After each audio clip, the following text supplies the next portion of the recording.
Le Conseil électoral provisoire annonce dans un communiqué que les élections des collectivités territoriales, législatives partielles et présidentielles qui devaient se tenir le 27 décembre 2015 sont reportées. Le Conseil, en raison de la formation de la Commission nationale d'évaluation électorale et compte tenu des implications éventuelles que pourraient avoir ces recommandations sur la poursuite du calendrier électoral, en a ainsi délibéré.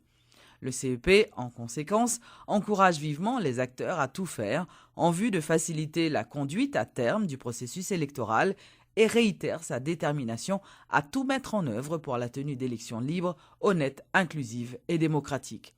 Notons que le nouveau porte-parole du Conseil électoral provisoire, Rudy Stanley Penn, avait annoncé ce lundi que le CEP était techniquement prêt pour réaliser les élections dans le pays le 27 décembre.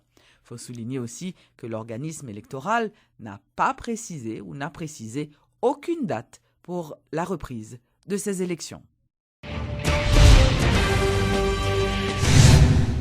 La famille Lavalas acceptera le verdict d'une commission indépendante de vérification des résultats du scrutin du 25 octobre, même si sa défaite est confirmée, affirme Louis-Gérald Gilles, qui est l'un des cadres du parti de Jean-Bertrand Aristide. Tout en révélant que les modalités de formation d'une telle entité n'ont pas encore été étudiées au sein du parti, il recommande toutefois que cette commission soit inclusive. Si tout le monde fait un consensus clair autour de cette commission indépendante, nous serons tous obligés d'accepter le verdict.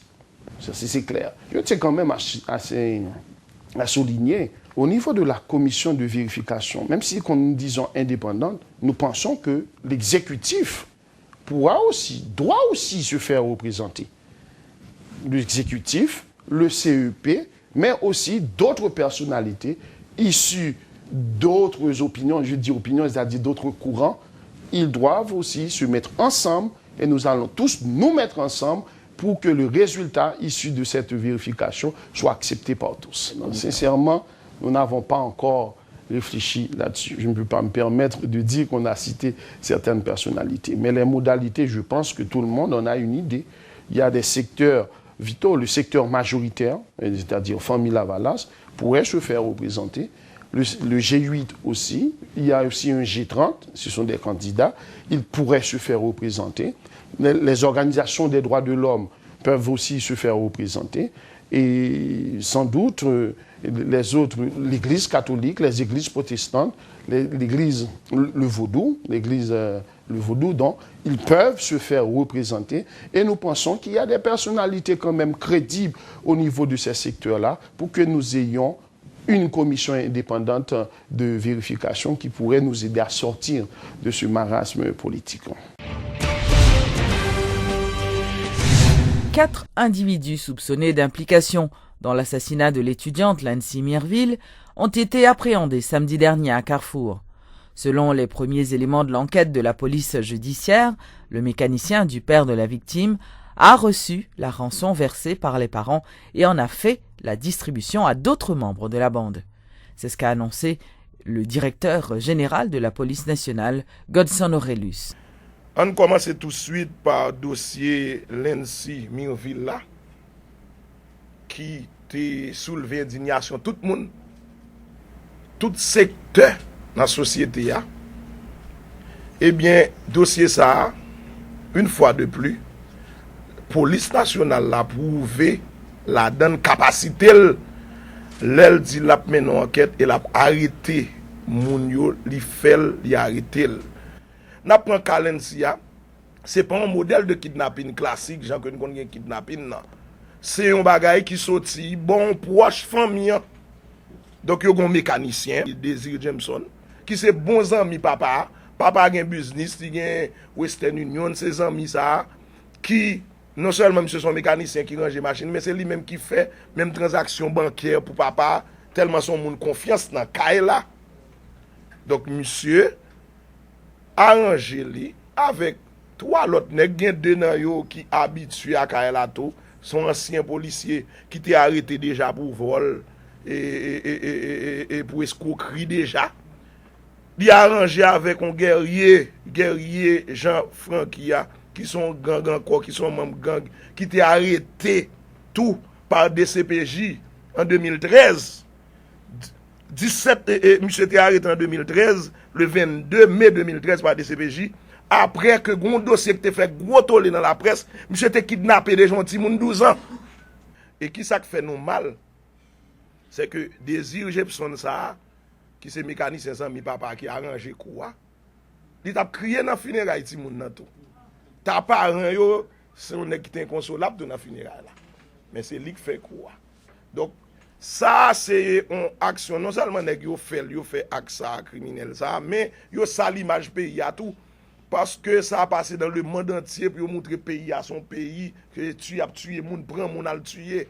Donc dans tout média, dans tout niveau international, il passé alors que son bail qui sont en cinq familles.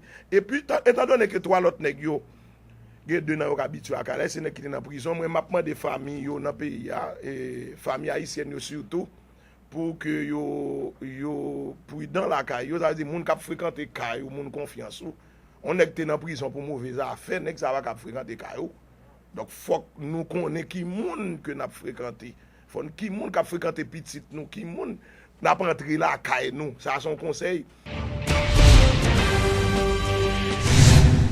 L'entreprise publique de promotion de logements sociaux EPPLS n'arrive toujours pas à combler le déficit de 4000 logements après le séisme. Des dispositions sont en cours en vue d'élaborer des plans réalistes et durables en matière de construction de logements sociaux en Haïti, selon le directeur général de l'institution, Esson Doriska. Plus que 400 000 cailles crasées et l'État pour construire, même on tire dans ça. Il faut que nous ayons courage dans l'État pour nous dire ça dans nos gouvernements que nous pouvons construire un tiers.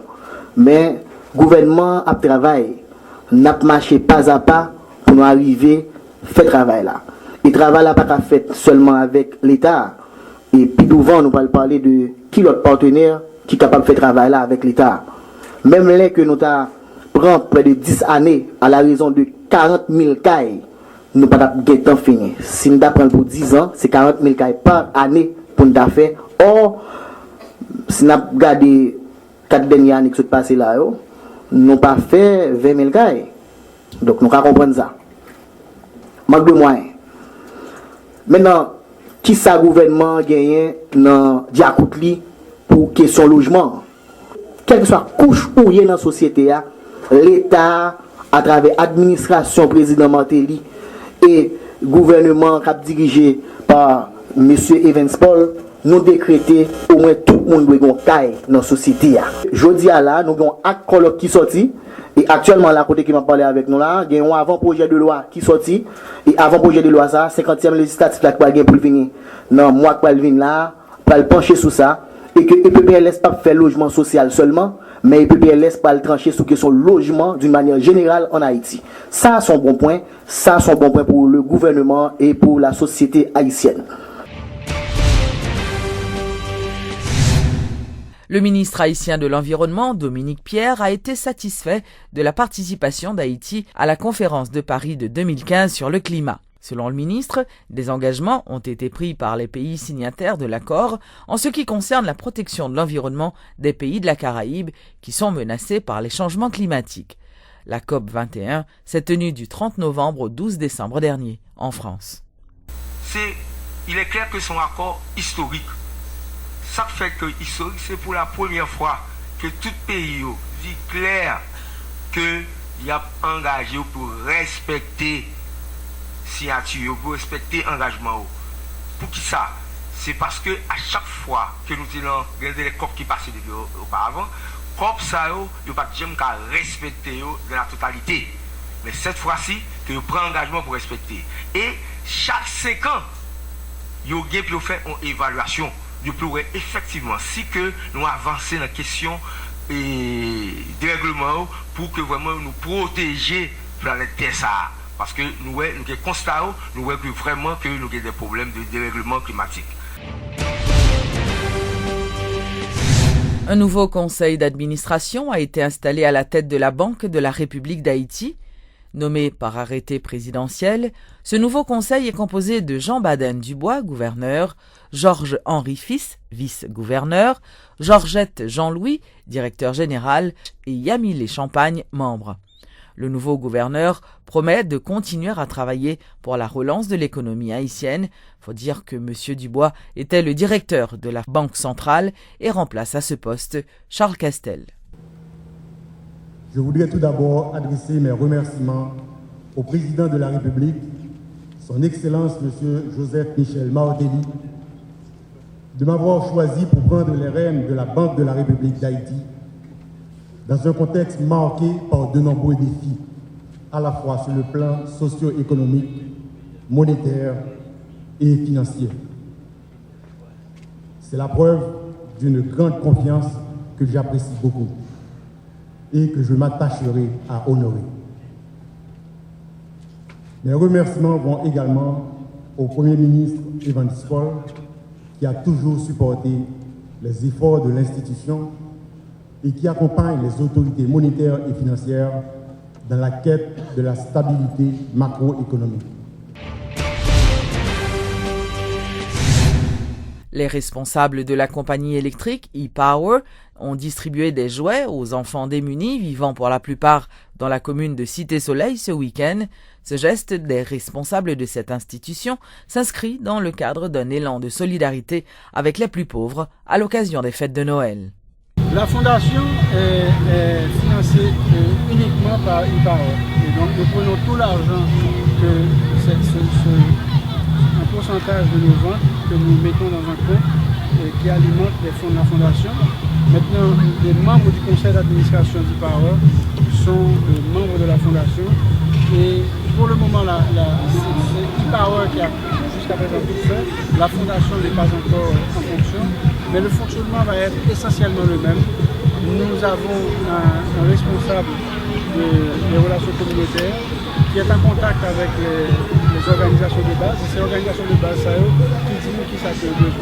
En fonction de ça, ils disent qu'ils ont besoin. Nous-mêmes, selon moyens que nous gagnons, nous essayons de choisir nos projets ou bien. Mais nous pas seulement rentrer avec nous essayer d'impliquer la communauté, les bourgeois, les élus locaux, pour que quelque part, c'est une action citoyenne, mais qui ne vient pas pour déstructurer l'État. Donc ça n'a pas essayé de faire, c'est assurer que quel que soit le fait là, l'État confortable, la société civile confortable avec l'action que nous faisons.